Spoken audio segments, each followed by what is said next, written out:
আসসালামু আলাইকুম। সুন্নতে মুআক্কাদা না পড়লে কি শাস্তি হতে পারে?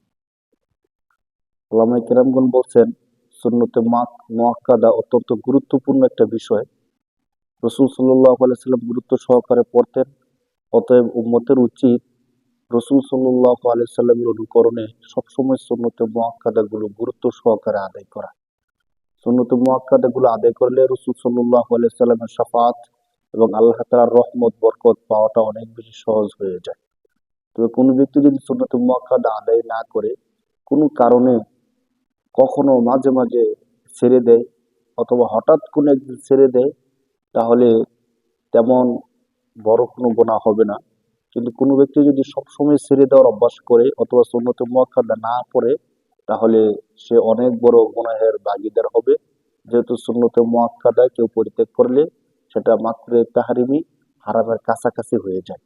আশরাফ আলী থানভী রহমতুল্লাহি আলাইহি বলছেন যে ধারাবাহিকভাবে কেউ যদি সুন্নতে মুআক্কাদা ছেড়ে দেওয়ার অভ্যাস করে ফেলে, তাহলে সে রাসূল সাল্লাল্লাহু আলাইহি ওয়াসাল্লামের সুপারিশ থেকে বঞ্চিত হতে পারে।